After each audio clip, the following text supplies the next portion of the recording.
Salam saudara yang dikasihi oleh Yahweh. Kita bersyukur di minggu keempat bulan Januari ini masih diberikan kuat dan sehat. Saat ini kita mau dengarkan firman Yahweh, namun sebelum kita berdoa.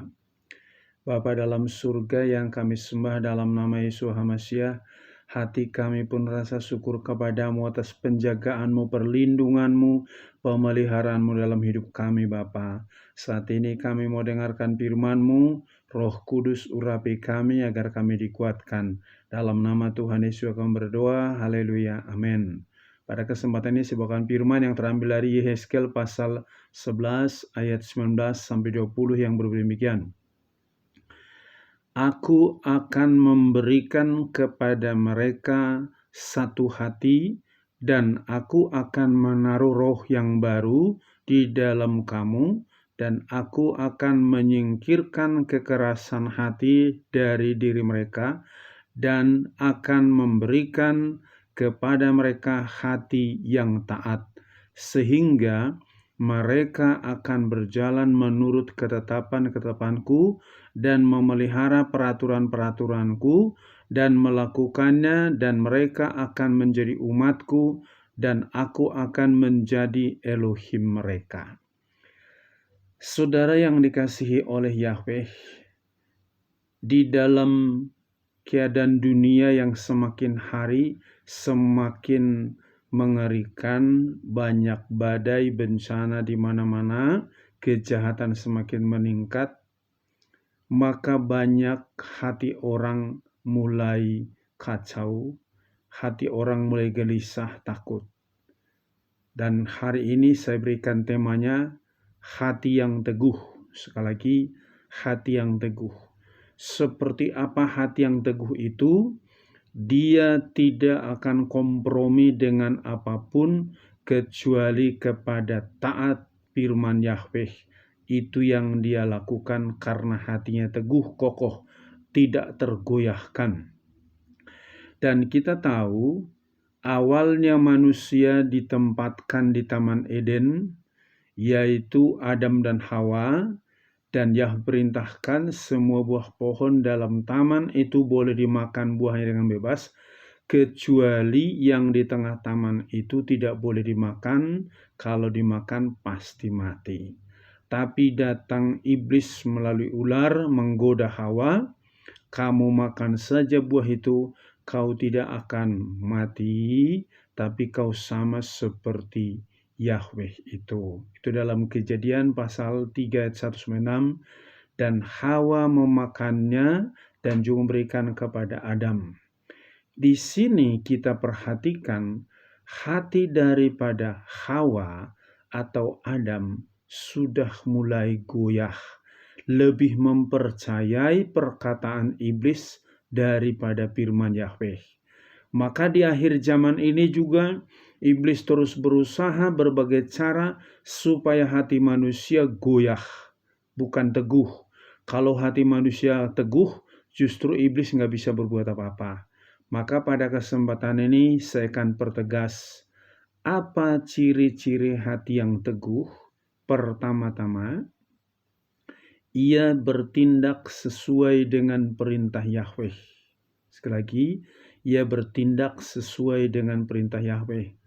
Bagaimana zaman Nuh dalam Kejadian pasal 6 ayat 12 sampai dengan 15 dan ayat 22, di situ semua manusia pada umumnya melakukan kejahatan.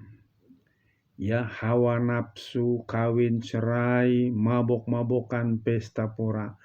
Tetapi Nuh tetap teguh hatinya, dan Yahweh katakan, sebentar lagi aku akan menghukum dunia ini dengan air bah, maka buatlah bahtera bagimu, yaitu kapal.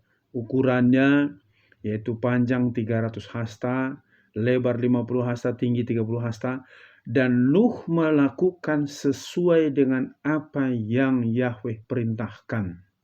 Sehingga ketika datang air bah itu, Nuh dan keluarganya selamat karena hati Nuh teguh kepada firman Yahweh, bertindak sesuai dengan firman Yahweh. Di akhir zaman ini pun engkau menghadapi berbagai macam kejahatan, jangan goyah, bertindaklah sesuai dengan firman Yahweh, supaya engkau menjadi pemenang seperti Nuh. Yang kedua, apa ciri-cirinya? Tidak kompromi dengan dosa. Sekali lagi, tidak kompromi dengan dosa.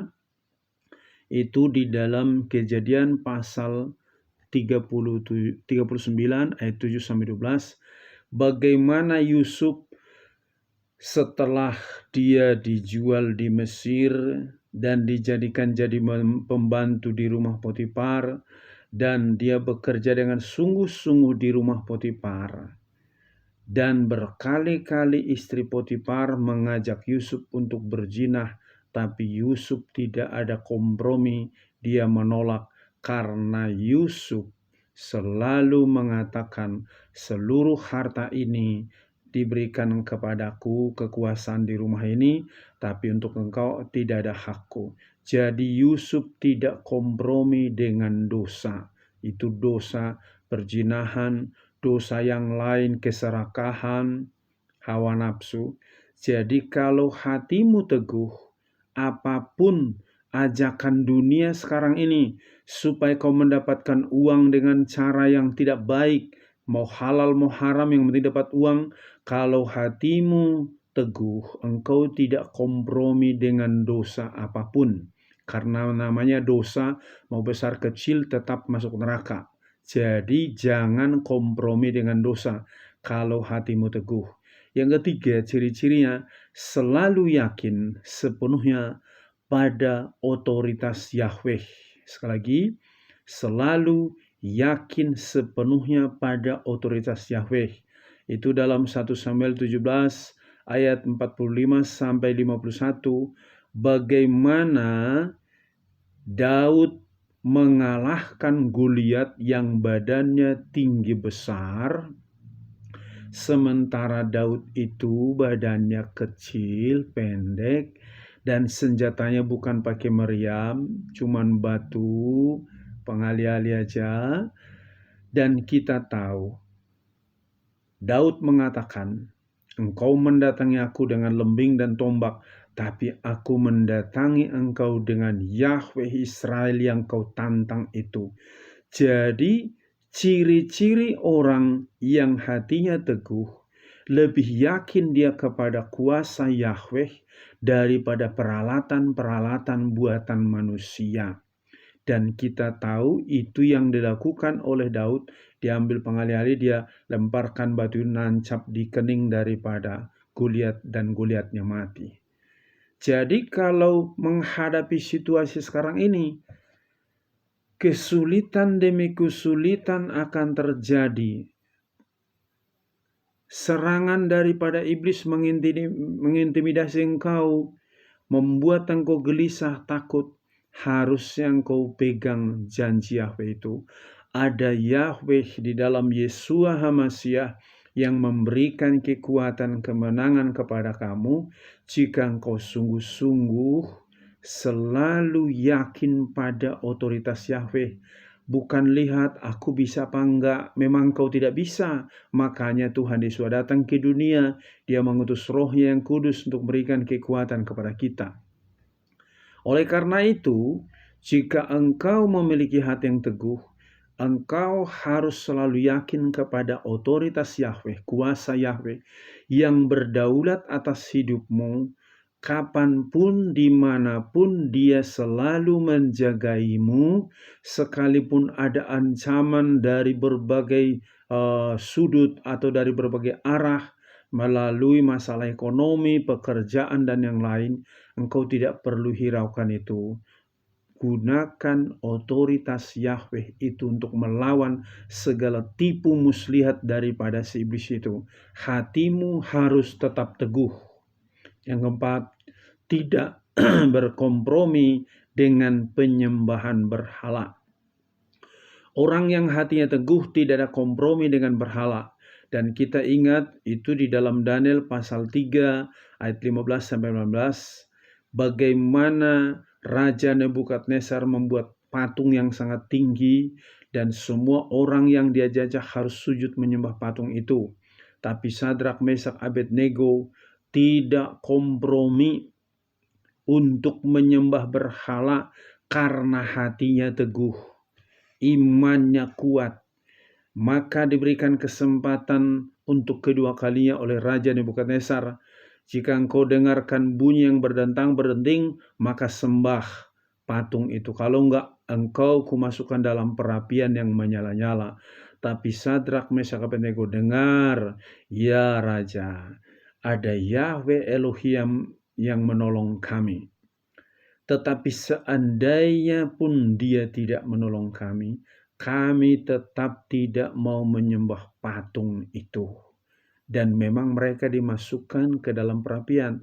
Yang saya mau tegaskan di sini, lebih baik dia dimasukkan dalam api yang menyala-nyala daripada menyembah patung. Tapi luar biasa, karena hati Sadrak, Mesak, Abednego teguh, kuat, kokoh, maka ketika dipanaskan api itu 7 kali, dimasukkan mereka ke dalam api, tidak ada satu helai rambut pun yang terbakar. Karena teguhnya hati mereka mengandalkan kuasa Yahweh.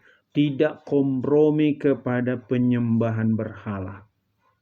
Oleh karena itu, di dalam situasi akhir zaman ini, begitu ekonomimu sulit, orang mengajak engkau dukun, mengajak engkau mungkin doa kepada orang mati, datang ke kubur supaya minta berkat dari orang mati. Jangan kompromi. Kalau hatimu teguh, imanmu teguh, tidak ada kompromi dengan penyembahan berhala. Berhala tetap berhala, Yahweh tetap Yahweh. Jadi fokusmu hanya kepada otoritas Yahweh itu. Jangan kompromi kepada penyembahan berhala seperti yang dilakukan oleh Raja Nebukadnezar. Sadrak, Mesak, Abednego menolak mentah-mentah untuk menyembah berhala. Itu buktinya hati mereka yang teguh menghadapi segala keadaan apapun.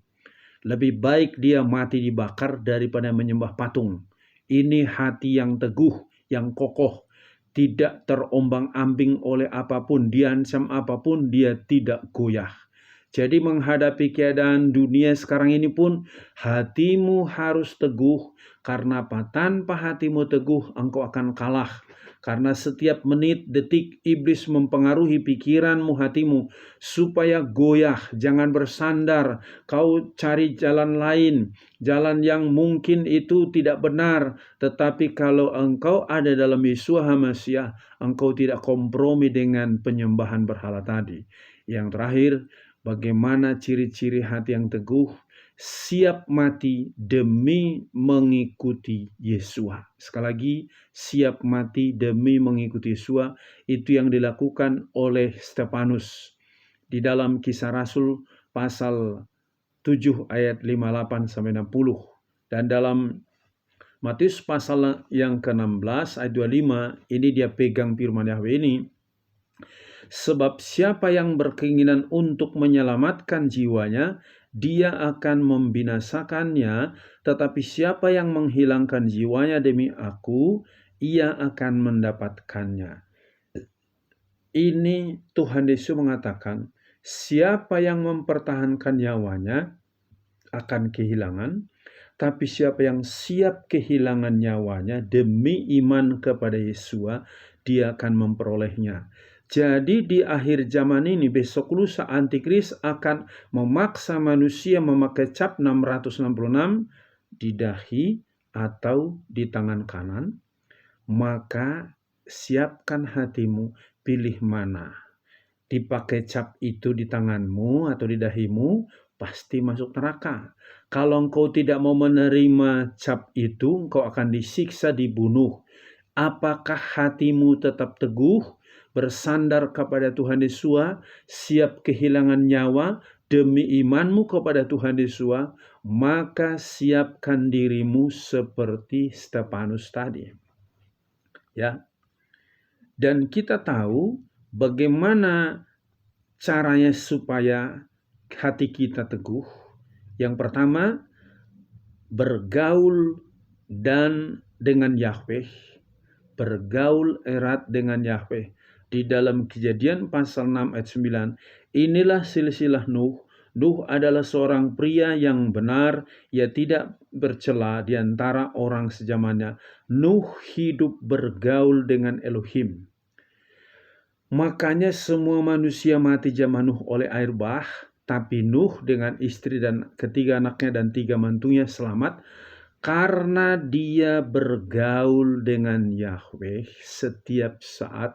Makanya hatinya teguh, tidak goyah, selalu kokoh, mempertahankan imannya. Jadi bergaul dengan Yahweh itu melalui doa dan penyembahan. Ya, di akhir zaman ini tingkatkan jam doamu dan penyembahanmu untuk menghadapi situasi bisikan-bisikan iblis yang semakin menyerang manusia supaya goyah. Maka bergaul dengan Yahweh, semakin teguh engkau. Doa dan penyembahan, tingkatkan jam doa dan penyembahanmu, bergaul dengan Yahweh dengan sungguh-sungguh. Yang kedua, harus mau diurapi oleh Roh Kudus setiap saat. Dalam Yeskel pasal 36 ayat 27, Aku akan menaruh rohku di dalam kamu dan akan membuat kamu berjalan dalam ketetapan-ketetapanku, dan kamu akan memelihara peraturan-peraturanku dan melakukannya. Ketika Roh Kudus hadir dalam diri kita, maka Roh Kudus itu yang memampukan kita, hati kita kokoh, teguh, tidak tergoyahkan. Yang berikutnya, kita harus selalu merenungkan firman Yahweh di dalam Yosua pasal yang ke-1 ayat 8-9, dikatakan bahwa kalau kita betul-betul di dalam ayat yang ke-8, kitab Taurat ini tidak boleh menjauh dari mulutmu dan engkau harus merenungkan siang dan malam, agar engkau dapat berhati-hati bertindak menurut seluruh apa yang tertulis di dalamnya. Dengan demikian engkau dapat membuat jalanmu berhasil dan kemudian engkau dapat bertindak bijaksana. Bukankah aku telah memerintahkan engkau kuatlah dan mantaplah, jangan takut atau berkecil hati, karena Yahweh Elohimmu ada bersamamu di segala tempat kemana engkau pergi. Jadi kalau kita berpegang teguh kepada firman Yahweh, pasti hati kita kokoh teguh menghadapi situasi apapun.